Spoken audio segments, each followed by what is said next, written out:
It was the Slammy show. It opened with Booker T coming out to present the Did I Just See That award. Hornswoggle was out there too. All the presenters came out with Alicia and Eve, who were looking mighty fine this evening.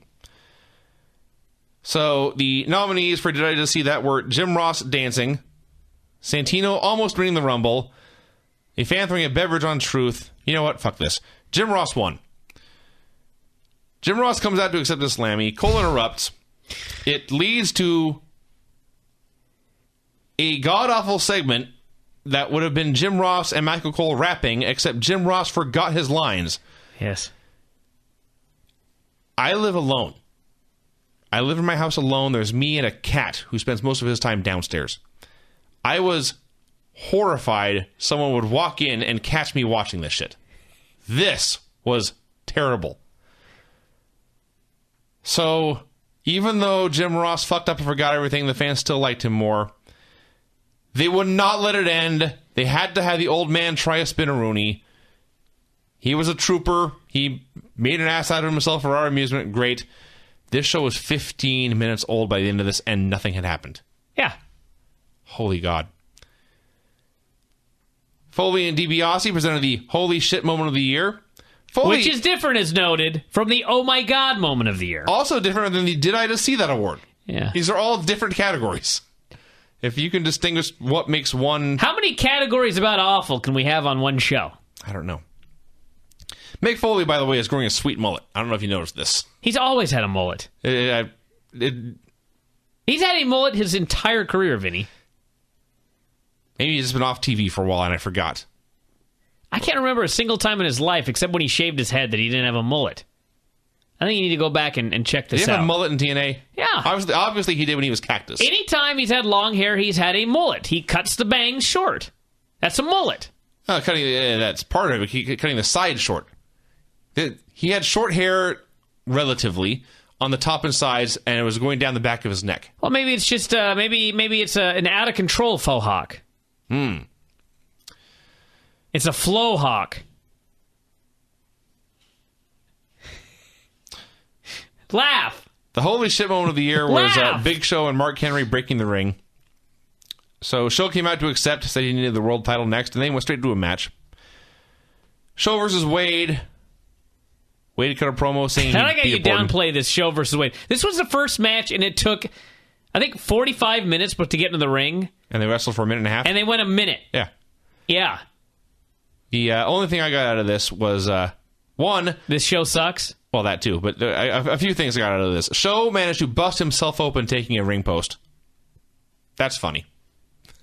He's doing this for a long time. Two, they did the spot where Big Show's standing on the floor and Wade is standing on the apron, and from that position, Big Show chopped Wade over the ropes to the inside the ring. That was awesome. And that's it. Everything else was sucked and stupid. We had to wait for a 2-minute match. Road Dogg came out to present the Pipe Bomb of the Year. He was wearing a New School DX shirt. So, I guess he's forgiven Shawn Michaels and Hunter for not accepting his $1 million challenge to fight him. He did a hell of a rap, actually, introducing the thing. I'm not even sure what this award is for. They showed 100 nominees. Punk won for something.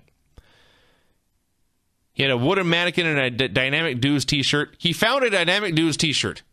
I assume this must have been from like Jim Cornette's basement. It's the only place on Earth that I could fathom there would be a Dynamic Dudes t-shirt laying around. They did a tribute to John Laurinaitis set to Stan Bush's The Touch. It had clips of John Laurinaitis with a mullet, wiggling his hips, doing a thumbs up, pointing at the camera. This is a 1 million star video. Lita was here, free on bail, walking around, not driving in anyone. It was the Divalicious Slammy. Kelly won. It was bullshit.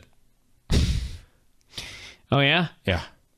Dude, we had Karma killing Michelle was a nominee, and Natalia doing a double sharpshooter, and Beth doing the super bitch clamp to Eve, and Kelly won just for being Kelly. Yeah. I termed this bullshit. So I was ecstatic when Pin Up Strong came out, and I was sad when Kelly and Lita scared them away. Santino and the Bellas presented the Oh My God moment of the year. Hunter won for tombstoning The Undertaker. Hunter got in a line where he said that Taker is no more and the streak is dead. So, of course, they're going to have a rematch. Actually, you know what? I was at WrestleMania, and I was there in the building live when Triple H hit that tombstone, and then The Undertaker kicked out. And more so than any other award on this show, legitimately, that probably was the oh my God moment of the year, because that place came absolutely, completely, totally unglued. That's one of the biggest pops I've ever seen in my entire life. And grown men were leaping up and down and gasping and covering their mouths and grabbing their wives. It was amazing. I believe you. That was an oh my God moment of the year right there, for real. Well, I do think it's funny. I'm skipping the nominees to save time, but I will list them here because one of them does not fit. As noted, Triple H tombstoning The Undertaker. Rock hitting a rock bottom on John Cena at WrestleMania. CM Punk leaving the company, walking out of the building with the WWE Championship, and the walkout of Triple H. Yes. One of these does not fit. Two of them don't fit, actually. The CM Punk was an oh my God moment because nobody was expecting him to win the title at that pay-per-view. So that really does count. But again, I was at WrestleMania, and the reaction for Rock attacking Cena, I didn't want to say it wasn't even the same universe. Like, you'd have to have multiple universe bubbles, and these were separated by a light year. Not even close. I mean, people were apathetic. I shouldn't say they were apathetic. But actually, compared to the tombstone, apathetic for Rock attacking John Cena. So anyway, yes, Hunter he got in that line about Taker being no more, and the streak has come to an end. And then he talked about how he was going to beat up Kevin Nash with a hammer. David Otunga and Tony Atlas came out to present the Trending Star of the Year. As voted on in 20 minutes by the fans tonight. This was awful. Yeah, Tony, I had forgotten about this until right now. This was far worse than the Jim Ross segment. Yes. Shorter. It was far worse. This was 3 minutes of awful as opposed to 15 minutes of awful. It felt like 30 minutes of awful with that laugh. It was Tony Atlas laughing at Otunga for no reason. This was horrendous. So the gimmick was... And people are still wondering what he was laughing about. Otunga. He said, I'm laughing at you. He couldn't say I was laughing at your bow tie. Well, just you. I'm laughing at you. I'm fine. I was fine with this explanation. I'm laughing at you. That's all I needed to hear. So the gimmick is they were doing a four-way, and the winner of the four-way got nothing. But whoever got the most, who was trending highest, I guess is what you would say, they would win a Slammy. And they hyped this with the most annoying video ever of just every mention of the word trending on WWE television this year. This sucked. Yep, it sure did. Then we got a match. Zack Ryder versus Cody Rhodes versus Bryan Danielson versus Daniel Bryan versus Dolph Ziggler. This match ruled. It was great. I was dearly in love with this match. Well, I would be too, since it was the first match that went more than 1 minute in an hour and a half of horrible television. That helped. But I just love the spirit of this match. Let's take four guys. They're all like in the upper mid card region, and just say, look, or something like that. Well, whatever. But just say, look, you four guys, your job is to go out there and steal the show. Do whatever you have to do to entertain people. Steal the show from Tony David Atlas. Otunga. Yes. So yeah, they had a hell of a match. There were big dive spots. There were big spots, but then when they were not doing spots, it never felt scripted and phony. This was a great match. I'm not going to lie. It felt like four dudes having a big gang fight, and then every once in a while they do something big and choreographed and cool. And the heels were trying to work together for the entire match until finally they turned on each other and fought. There was a double superplex spot, which scared the piss out of me. And then eventually Dolph pinned Daniel Bryan with a zigzag. It feels like a nitpick. It's actually kind of a big deal. There is no point to this finish. You would think you would have Zack pin Dolph or something, but Dolph pinned Bryan, which accomplishes nothing. But this match ruled. I want more stuff like this. So, of course, Zack won for trending the most. He got a Slammy, but Dolph laid him out. Christian came out to present Game Changer of the Year. Wanted to know why he was not nominated for this, or nominated for Superstar of the Year, for that matter. I think you should keep in mind that Dolph Ziggler pinned Daniel Bryan. All right. Go on. All right. The winner for Game Changer of the Year was Rock and Cena booking themselves against each other. So Cena comes out to accept the award. He introduces Rock. Place goes crazy. And then he realizes, oh, wait, that's right. Rock's not here. But we have a video. Oh, wait, turns out we don't have a video. And I'm thinking this is the moment where he's gonna bury the Rock for walking out on the company yet again. And he's going to talk about how all the fans cheer for him, but Rock doesn't care about them. And the fans have the audacity to boo him who shows up. And I thought this was going to be a great moment. And instead, he just talked about how great Rock is and how he hopes he motivates Rock to have a good match at Mania. Yeah, they thought that he'd come out of this babyface. Clueless. It's not that he came out of it babyface or heel. He came out of it boring. He came out of it bland. Annoying. Sure. If I have to hear one more time that Rock ain't here, he comes off as, this is like, Rock is a giant movie star. Okay? Rock wanted a new career. Rock went out and achieved. Great! What is your problem? John Cena is supposed to be a babyface pointing this out. I just like, who writes this stuff? Who has their finger like not even close to any pulse? It's infuriating to me. I was infuriated watching this. I don't know.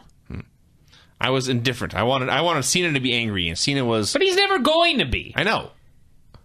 I don't know what they think they're accomplishing here with him coming out and crying that The Rock's not here. Okay, Rock, guess what? Rock's got better things to do. Yes. That's a fact. Okay? I'm sorry. I'm sorry that WWE is not the be-all and end-all in the life of The Rock. Okay? He has moved on to bigger and better things. Quite frankly, they should thank God every day that he comes back at all. Drives me nuts. It's one of Vince's things. It's like was it Patrice O'Neal? Is that his name? The comedian who died, and he was on the WWE creative team like an hour for an hour or so, and he had a comedy gig, and he chose the comedy gig over WWE, and Stephanie was absolutely outraged. How dare you? How dare you choose comedy over WWE? So she called and fired him. And I guess she expected him to call back and apologize. Oh, Your Highness, I apologize for taking a comedy gig over WWE. But he didn't. He didn't care. He just ignored it. Yeah. And she could not fathom that somebody was ignoring her calling to fire them for not showing up to WWE. And she called and fired him again. And she called and fired him like 6 times. This is a true story. She called and called and called and kept firing him, waiting for when he'd finally call and apologize for having something else in his life that was more important than WWE. And it's like Vince's big thing. This is how you make millions of dollars from Vince McMahon, everybody. Those of you listening to this right now. You have to, when you get sick of WWE, you've got to leave and not look back. And not answer his calls, and not call him, and not grovel and beg. Just walk away and let Vince McMahon know that there are bigger and more important things in your life than WWE. And then he will be begging. He will be begging you to come back. And he will throw tons of money at you. This is a fact. If you look at the people that have made the most money from WWE, they are the people that have told Vince to fuck off, and they've walked away.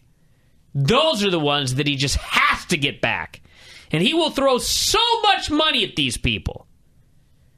But the people that, oh, I've been fired, but my God, the WWE was the best job of my life, and I hope so badly to go back there someday. There's no place in the world like WWE. They're going to bring you back at half of what you were making before, if they bring you back at all. It's just the way it is. That's why we have to listen to this at least once a month. We have to have John Cena go out there on television and cry that Rock is not around. because it's Vince getting out his frustrations that The Rock moved on and he became a huge success in Hollywood, and all of Vince's movies lose money, and Rock doesn't give a shit. But I'm sick of listening to it, personally. We had Alberto and Miz versus Orton and Cena. A week or two ago on the show, we had an argument about whether Miz's haircut qualified as a faux hawk. Tonight, the mohawk was in full effect. This was outrageous. So they had a house show match, basically. It was a tag match. These guys didn't give a shit at all. They didn't care. No. Now, that being said, when Randy Orton got the hot tag, this building went ballistic. It was pretty insane. So, that was for a tease of Orton's hot tag. He actually never got it because Wade Barrett ran down, yanked him off the apron. Orton gave chase. This left Punk alone, and he was pinned with the skull-crushing finale. So Miz and Alberto, who you recall have a three-way with Punk in 6 days at this point, they tortured him with a ladder for a while, and Miz vowed that one of us will take the title from you. There was no heat for any of this. Kane video, which in hindsight seems like a waste. Vicky and Goldust came out to present the A-Lister of the Year. I will again read the nominees: The Muppets, Snooki, CeeLo, and Hugh Jackman. This makes it patently clear that wrestlers are not A-listers. Yeah. You know, we talked about, I believe it was SummerSlam when CeeLo did a song. We talked about him on the show, I think, but we... And by the way, notice Rock was not listed as an A-lister here. Of course not. We did not make enough of a big deal about the CeeLo's outfit when he did his song. A sequined choir robe. Mm-hmm. That was astounding. Special sort of outfit. Yeah. So Snooki won, and this made me laugh. Rock did not do a video. Snooki did. Yeah. Yes. Snooki. What the hell is she doing right now? Apparently a lot. I don't know. But Snooki cares about this show more than Rock does. Oh, Rock's in the middle of actually filming a Rock movie. Does have a job. Yes. And Jersey Shore doesn't start again until January. So she's probably just sitting in the tanning booth all day. I'm sure she did do this 3-minute video for an easy couple thousand, yes. She also called Zack Ryder her fellow Guido and wished him luck. Yeah. Henry interview said he beat up Show and beat up Cena tonight. Sheamus came out. Jinder Mahal came out. Sheamus bro kicked him and the segment ended. I don't know if this was a match. I don't know if it was supposed to be a match. I don't know. That's all that happened. It's called We Spent Too Much Time on Other Stuff. Ray came out to award the Superstar of the Year. It went to Punk, which is bullshit since Mark Henry was right there. So Punk won, but he could not accept. Laurinaitis came out instead, said Punk was too hurt, and he was accepting on his behalf. They had the main event. It was Mark Henry and John Cena. They're doing a match, and Henry hits the world's strongest slam, and this is the cue for Kane to make his return. Kane comes out. He's got some goofy gear that's like it's supposed to be all stitched together like he made it in his basement or something. He's got a big red sewing machine.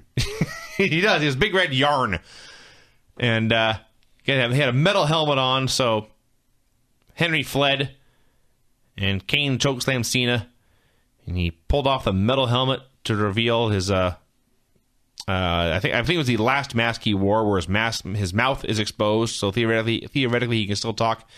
And in like the 4 months he's been gone, he's grown a foot of hair. Well, it's a wig. I know that.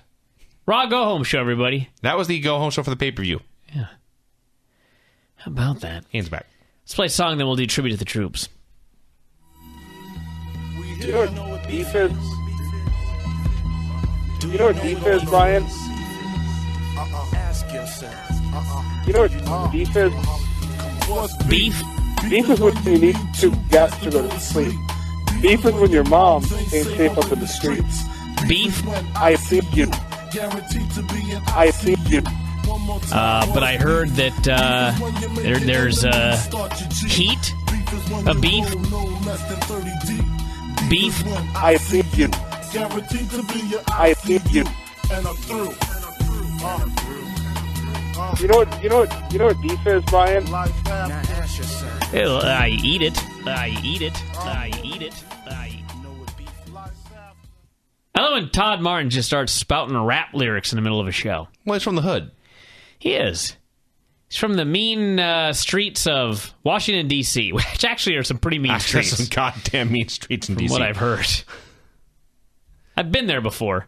Remember when I went to Washington, D.C. in 8th grade? Mm-hmm. I will never forget when... I don't remember anything in my life, but I do remember that when we went to Washington, D.C., this is like the only thing I remember from the entire trip. And I remember, I don't remember, but I remember that we did do something in Washington, D.C., and then we went to New York, and I remember we went up the Statue of Liberty, which was like the biggest waste of time of my life. There's a million people there in this tiny, rickety staircase, and you can't see a thing, and then you get up to the top, and you look around for like 2 seconds, and then you got to go back down. It's a total waste of time. That does about sum it up. Yeah, but I do remember, aside from that when we got to Washington, D.C., we got in the bus, and there was this elderly black fella that was driving the bus, and he said, I don't know what it's like in Seattle, but around here we got some bad traffic. And we went 40 miles an hour the entire time. Yeah. And I thought, you need to go to Seattle, where we go so slow on the freeway during rush hour that we're going backwards. It's how bad things are in Seattle. I don't know what the hell that had to do. Oh, yeah, Washington, D.C. I actually, just I have to mention this, I did enjoy the Statue of Liberty, not because of the statue itself or anything, but because we were one of many school tours going through the statue that day, and as we're all going up the stairwell, I don't know who started it, but we all broke out in a mass rendition of Biz Marquis's You Got What I Need. I don't remember that at all. I do. You must have gone in before or after me. Must have been. All right, tribute to the troops, speaking of the Statue of Liberty. That's right. So the show opened with a video of all the superstars saying nice things about soldiers and everything they do. Before we go any further, this is very different from every other tribute to the troops. Yes. It was inside, in a building, with angles. It was SmackDown. Yeah, I actually put that at the end of my report, but yes. This was SmackDown on Tuesday with a few musical breaks, and that's about it. So they got the video of everyone thanking the troops for all the great things they do and how proud they are and how thankful they are, and one of the people talking is Randy Orton. This is comedy. Randy Orton did, in fact, go AWOL. Yeah. Dishonorably discharged from the military. Yes. So, they were at an actual arena. They had a big-ass fancy set and pyro like a pay-per-view. Had a video message from the president, highlight of which was Justin Roberts pronouncing Barack Obama's name. Mm-hmm.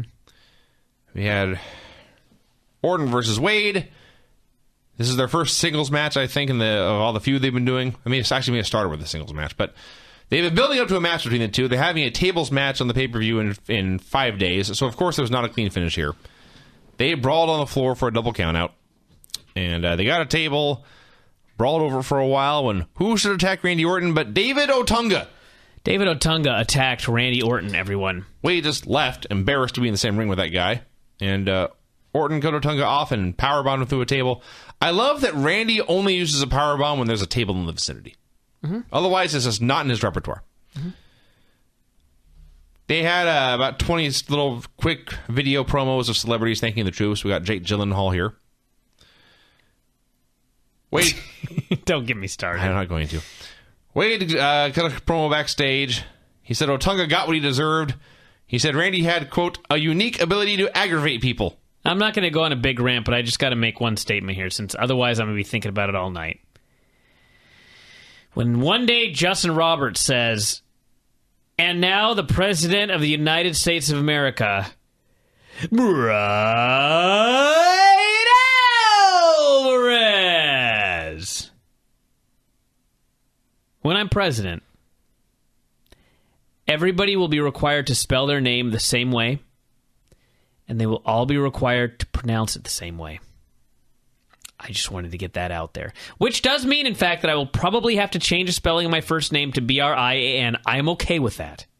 I will be the first person to make this change. But this is the way things are going to be. It's not fair for infants to be given stupid names, names spelled in a stupid manner, or names pronounced in a stupid manner, so that you have to grow up and every single person you meet has to spell or say your name the wrong way. So when I'm president, just be prepared. Many of you that have youngsters now or are planning to have youngsters in the future, you could save yourself the trouble and just give them a name that's spelled like everybody else or pronounced like everybody else. There will be no Josés when I'm president. You may continue. Or Gyllenhaals. Gyllenhaals. Unless you're a girl. Go ahead. Nickelback came out to do the theme from Raw. Nickelback is famous for being a band everyone hates. And Chad Kroeger is famous for being like the ugliest rock star in rock. This was really awesome. And Chad Kroeger looks much better with his new haircut. I was going to say, hold on a second. This guy's the ugliest guy in rock? Look up some photos. Just Google Chad Kroeger ugly. Now, I'll do it right now. Listen, I don't see a lot of bands, but I've seen some really ugly dudes in bands in my lifetime. He's on a list of 10 ugliest musicians. He's among the 100 unsexiest men in the world. So is Triple H. Chad Kroeger. Chad Kroeger is butt fuck ugly, it says. Ugly. He's up there with Axl Rose, it looks like. Yeah. He got a haircut, and I think he also trimmed his eyebrows significantly, which helps. Let me see the complete list here. But the point is, I went into this dreading it, and you know what? This was great. They did a hell of a job doing the Raw theme. This was fun. They actually did a better job doing the Raw theme than Raw normally sounds. Yes. How is Osama bin Laden on this list? He's not a rock star.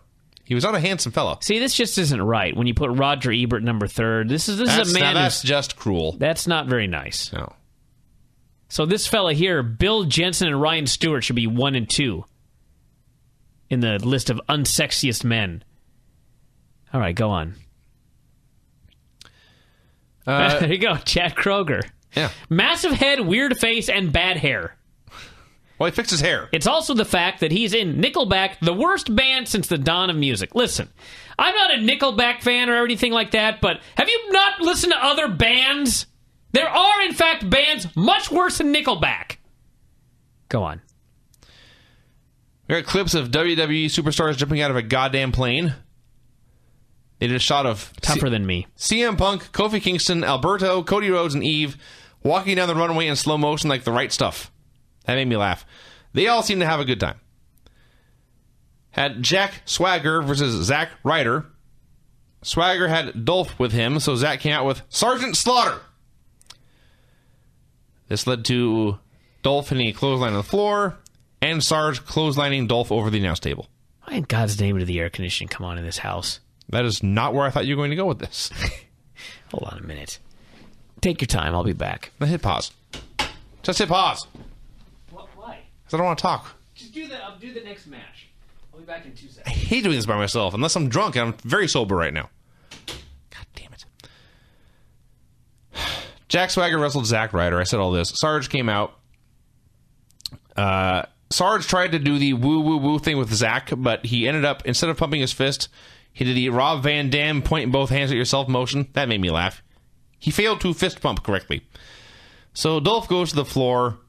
Zack goes to the floor. Dolph hits a clothesline on Zack. This leads to Sergeant Slaughter clotheslining Dolph over the announce desk. Bryan was outraged that Dolph had taken a bump for Sergeant Slaughter. I didn't care, because I have no standards for wrestling anymore. So Zack got back in the ring. He made his comeback. He pinned, as my notes read here, he pinned Wagger. He pinned Jack Swagger with a Rough Rider, and then Sarge put him in the Cobra Clutch, and that was that. I'm back.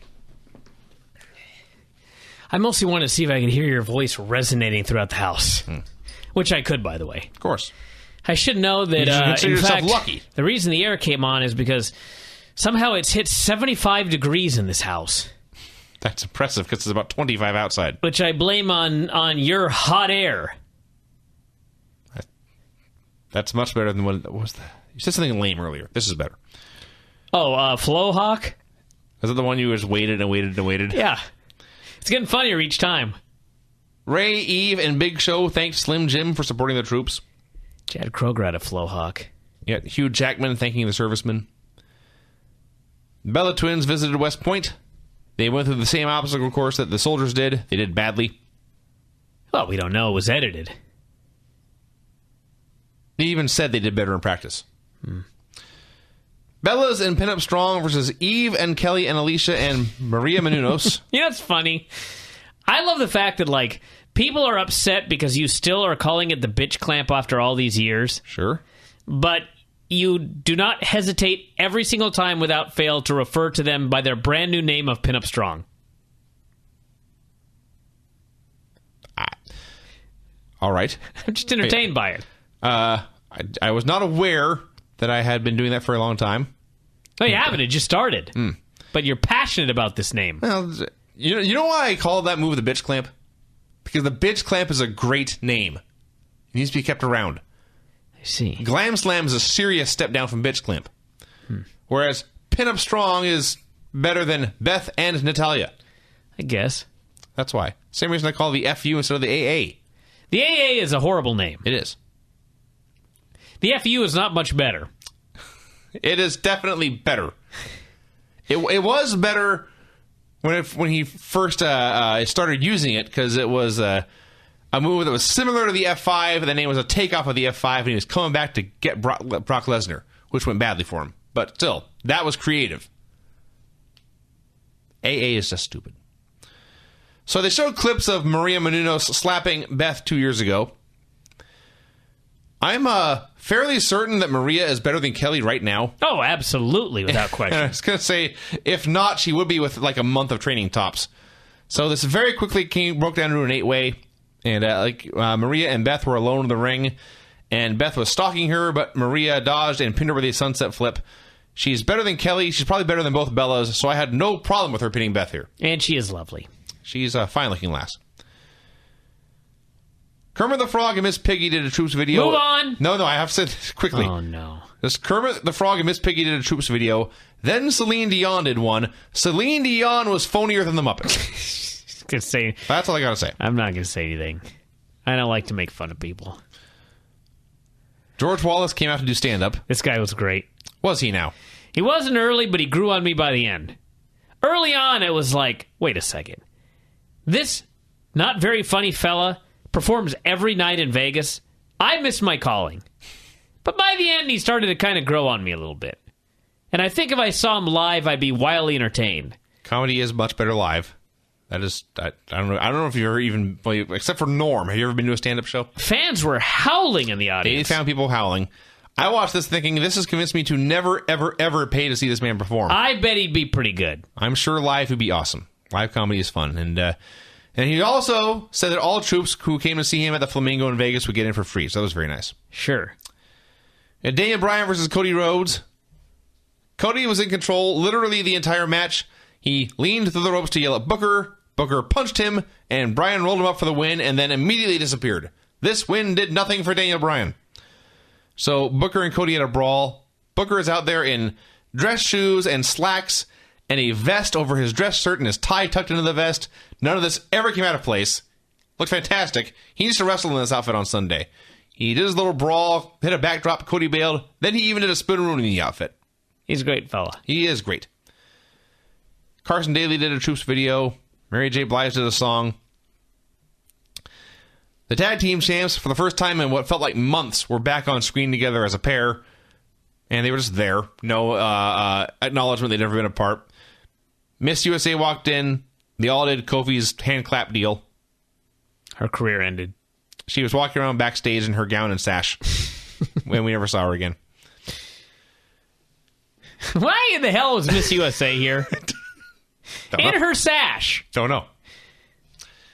Eve sat down with J.R. Martinez to grade various dancing wrestlers. This is the man who, I believe he won Dancing with the Stars. I know he's competed on it. So he watches like Santino do his wacky dance, and he gives a 7. And Cole does a wacky dance, and he gives him a 3. And then Eve, the professional dancer, does her thing, and it's awesome, and he gave her a 9. Well, she had clothes on. He thought she could have done better. Yeah. That amused me. She could have been nude. High standards for this man. Air Boom versus Epico and Primo. It went like 3 minutes. The Colognes won with the backcracker, which is apparently the family finisher now. Presumably this will set up a title match. Matthew McConaughey did a video. Nickelback did their new song.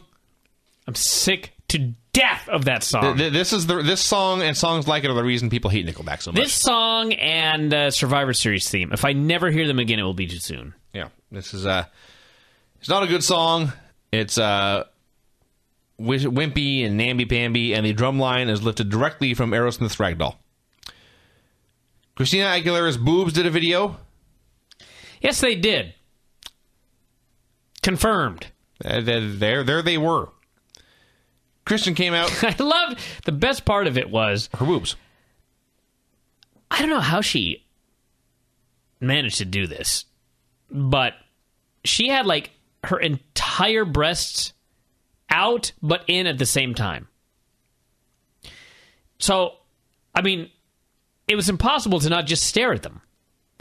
And at the end of it, she goes, from my family to yours. And when she said my family, she just pointed straight at her two boobs. She did. That part. How could you miss it? I wasn't watching her hands. Christian came out. He started to talk about how the Canadian Army was clearly superior when Sheamus interrupted. Christian fled for safety. We got Sheamus versus Drew McIntyre, who is still alive. He's also Hulk Hogan tan. Sheamus won a squash with the bro kick. Jimmy Fallon did a video until Sheamus beat him up. Regis did a video. He actually sold great for Sheamus. Not going to lie. Regis plugged Freddie Blassie, Hulk Hogan, the Iron Sheik, here on Tribute to the Troops, Sergeant Slaughter, and John Cena. Mary J. Blige did another song. We skipped it. Bradley Cooper did a video. I had it up to here was singing. He showed Mark Henry visiting the National Guard. The star power of the National Guard, Drew, was, yes, they got Mark Henry, the World Heavyweight Champion. They also got Hornswoggle, Jinder Mahal, and AJ. You do what you can do. This is what the Guard gets. So we had the main event of Alberto, Miz, and Mark Henry versus Cena, Punk, and Big Show. The most amazing thing happened in this match. And no, I'm not talking about Big Show casual or Mark Henry casually body slamming Big Show. CM Punk and John Cena, quite possibly the two least coordinated men in WWE, managed to pull off a double leapfrog spot without breaking all four of their legs. It was amazing. It was astounding. Good. I wanted to go back and watch it again and make sure my eyes hadn't deceived me. So it turned into a fun match. Punk hit the Randy Savage elbow off Big Show's shoulders. And after this, they cut Punk off for the heat. Cena got the hot tag. The crowd was all soldiers and children, so Cena was adored this evening. And everyone hit a big move, and Show hit the knockout punch on Henry, and Henry turned around, and Cena hit the FU for the pin. Yes, 6 men in this match. One of them is not on the pay-per-view, and he's the one who got the win. And he pinned Mark Henry. And he pinned the world champion. So then everyone on the roster came out on the stage, and Cena did the big heartfelt thank you to the soldiers, a very nice speech. And the show felt long, even though we skipped parts of it. And putting it in the arena instead of an outdoor setting made it feel like... most years it's an hour, and this year was 2 hours, so it was twice as long. That might be it, too. But yes, it really did feel like just another WWE show. It wasn't a terrible show. Yes. It was a fine wrestling show. All right, let's play a song, and then I think we got some shout-outs here, so let's play this real quick.